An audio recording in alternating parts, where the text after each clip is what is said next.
memberikan kita sebuah peringatan yang kita tadinya sudah sepakat ya. Kalau magabut itu berarti curang. Dan hadis yang dibawakan Nas menyebutkan bahwasanya Rasulullah Shallallahu Alaihi Wasallam mengingatkan kita, orang yang saling mencurangi itu bukanlah dari golongan kami. Bukanlah dari golongan kami, ini panjang sebenarnya penjelasannya. Bukan dari golongan kami. Kan yang masuk surga itu golongan Nabi, Bu. Golongan Nabi, golongan syuhada, golongan orang-orang soleh yang masuk surga. Kalau kita berbuat curang bukanlah golongan kami, berarti kita tidak masuk surga. Auzubillahi min dzalik. Atau kama qala Rasulullah sallallahu alaihi wasallam. Akan tetapi di tengah kehidupan yang borjuis ini, di tengah kehidupan yang orang berlomba-lomba menjadi orang kaya, berlomba-lomba memamerkan kemewahan, berlomba-lomba menjadi hidup yang bahagia, boleh bahagia, boleh. Menjadi orang kaya boleh, menjadi orang tajir boleh. Boleh ya Bu ya? Mau semuanya? Oh, mau, insya Allah mau. Akan tetapi ternyata masih banyak di antara kita pedagang-pedagang yang jujur, yang amanah, yang tahu bahwasanya haknya itu bukan haknya sendiri, tapi ada juga hak untuk orang lain. Nah, ada sebuah kisah tentang seorang eh, pekerja kantoran. Di suatu sore, saya pulang dari kantor. Waktu itu hujan rintik-rintik. Bayangin. Waktu itu hujan rintik-rintik, saya pulang dari kantor. Saya masih sempat untuk membereskan tanaman di halaman rumah saya. Ketika saya membereskan tanaman, bukan saya ya, bukan saya. Ada sebuah kisah yang menceritakan seperti ini. Saya membereskan tanaman di halaman rumah saya. Sambil membereskan tanaman-tanaman tersebut, tiba-tiba lewatlah gerobak. Bakso, bakso. Nah, saya pun memanggil penjual bakso tersebut. Mang, bakso mang. Sambil memanggil penjual bakso itu, saya juga memanggil anak-anak yang sedang berada di halaman rumah saya untuk menraktir mereka. Sekitar 10-20an orang saya ikut makan untuk menikmati bakso yang dijual oleh mamang tersebut. Ada yang unik di dalam gerobak tukang bakso ini. Ternyata tempat uangnya tidak cuma satu, ada 3. Satu toples, satu laci, dan sebagian lagi dimasukkan dompetnya. Ketika saya membayar tagihannya, dia memasukkan sebagian sepertiga di dalam toples, sepertiga di dalam laci, dan sepertiganya lagi dia masukkan ke dalam dompetnya. Saya penasaran dong, kemudian saya bertanya kepada penjual bakso tersebut, apa gunanya dibagi 3? Apa gunanya dibagi 3 ini? Saya baru lihat penjual yang seperti ini. Kemudian penjual bakso tersebut menjelaskan kepada saya sudah menjual bakso selama 17 tahun dan ini adalah kebiasaan saya. Uang yang saya masukkan di laci adalah tabungan untuk saya berinfak.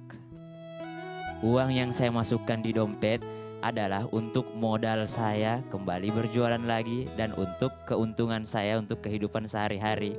Dan uang yang saya masukkan ke dalam toples adalah tabungan saya selama 17 tahun ini karena saya sangat berniat untuk menunaikan ibadah haji. Masya Allah, Masya Allah, sungguh mulia cita-cita sang penjual bakso. Tapi saya masih tidak habis pikir kenapa dia berpikir untuk melaksanakan ibadah haji. Kemudian saya bertanya kepadanya, Pak, bukankah ibadah haji itu bagi orang yang mampu? Man istata'a ilaihi sabila, ibadah haji itu kan bagi orang-orang yang mampu. Apa jawaban penjual bakso itu? Ketahuilah mas, mampu itu sebenarnya dari diri kita. Kalau kita menganggap diri kita tidak mampu, maka kita tidak akan mampu. Tapi kalau kita menganggap diri kita mampu, Allah akan membantu urusan kita. Allah akan membantu memudahkannya. Sungguh mulia cita-cita ini. Banyak orang yang menganggap dirinya tidak mampu. Ada yang mengatakan cari yang haram aja susah, apalagi yang halal. Sehingga mereka melaksanakan kecurangan-kecurangan. Mereka tidak memikirkan apapun yang masuk dalam perut kita semua diperhitungkan oleh Allah. Apalagi untuk makan anak-anak kita. Kita bermimpi anak kita ingin menjadi hafiz Al-Quran, tapi kita memberikan dari gaji buta. Bagaimana ceritanya? Kita bermimpi, kita berdoa, Allah akan terima. Allah terima semua doa. Tapi seorang pemuda datang kepada Rasulullah. Kenapa doanya tidak mau diterima? Ternyata dia pernah memakan sesuatu yang haram. Kita tanpa sadar. Ya ayyuhalladzina amanu la ta'kulu amwalakum bainakum bil batil. Allah Subhanahu wa taala ingatkan kita di dalam Al-Qur'an. A'udzubillahi minasyaitonir rajim. Ya ayyuhalladzina amanu la ta'kulu amwalakum لا تأكلوا أموالكم بينكم بالباطل إلا أن تكون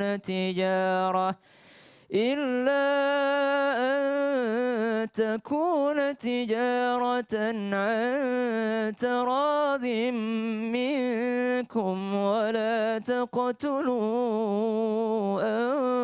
أنفسكم.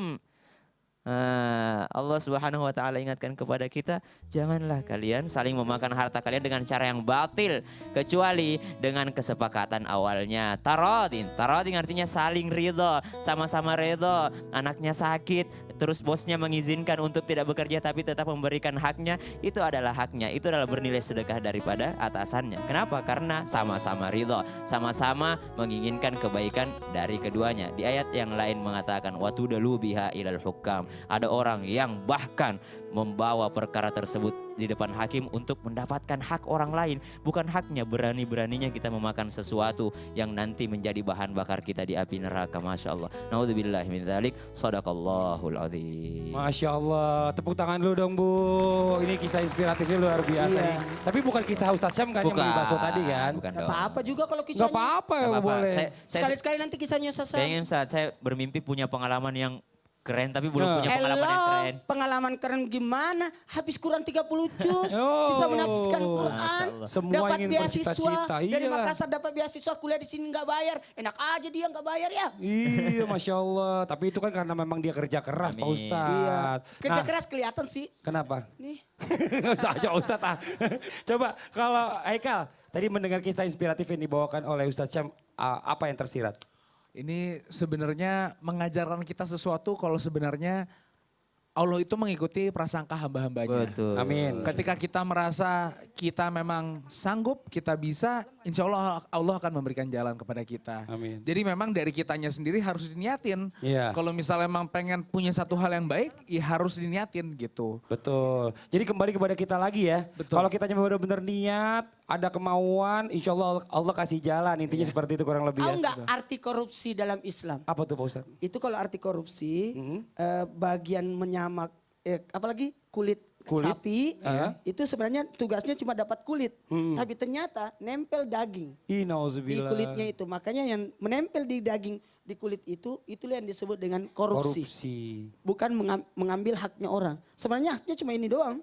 Tapi dia ikut Ambil juga dagingnya. Gitu. Oh, Padahal nggak sengaja ya. Betul. Kalau Eca sendiri apa yang tersirat nih dari kisah inspiratif yang dibawakan oleh Ustadz Syam? Silakan. Kisah inspiratifnya tadi bahwa harta yang sudah diberikan Allah kepada kita itu tidak sepenuhnya punya kita Ustadz. Ada hak orang lain. Ada hak orang lain. Di situ. Makanya kita harus mencontoh, alhamdulillah. Kalau kita bisa mencontoh, walaupun mungkin kadang-kadang suka nggak ikhlas. Aduh, begini cukup nggak ya, begini cukup. Nah, perang batin, tapi iya tadi kita harus merasa mampu supaya Allah pasti mencukupkan semuanya Amin, kepada Masya kita. Allah. Kalau nunggu uangnya banyak, kapan sedekah? Iya, tapi hebat loh berarti kisah inspiratifnya Ustadz Syam ini ada banyak makna di dalamnya. Banyak makna. Tadi kalau Haikal kan bilang pendapatnya bahwa Allah itu berada dalam prasangka hambanya. Iya. Kalau memang hambanya itu niat ingin beribadah haji segala macam, insya Allah Allah kasih jalan dan dimudahkan. Kalau tadi dari Eca sendiri lain lagi ceritanya ya kan. Iya. Kalau dalam hak yang semua yang kita dapat itu ternyata bukan semua punya kita. Iya. Tapi ada hak orang lain. Ada hak yang orang membuat lain. rezeki kita jadi berberkah. Masya Allah. Ibu-ibu aja gitu kan. Kalau ada pengajian, dia bungkus itu kue. Oh ya Allah. Masukkan di tasnya. Terus? Nah, sebenarnya buat cucunya sih. Buat cucunya. Tapi tiba-tiba di perjalanan ada pelitnya. Ah, nggak usah deh, simpan aja di kamarku. Lupa 5 hari baru ketahuan. Bukan dong, bisa aja Pak Ustadz. Ya Allah, ada aja ya. Luar biasa nih Masya Allah nih. Luar biasa banget kisah inspiratif yang dibawakan oleh Ustadz Syam tadi. Terima kasih banyak Ustadz Syam. Terima kasih banyak juga buat Haikal dan juga Eca atas tadi pendapat-pendapatnya luar biasa banget. Buat jamaah yang di rumah jangan kemana-mana. Kita akan segera kembali lagi tetap di Islam Itu Indah. Jamaah. Oh jamaah. Alhamdulillah. Yang berberkah. Ngapain banyak, tapi jadi penyakit buat diri kita. Tapi jadilah cari rezeki yang menetap dan ia menyebar. Itulah makna kata berberkah, menetap dan menyebar.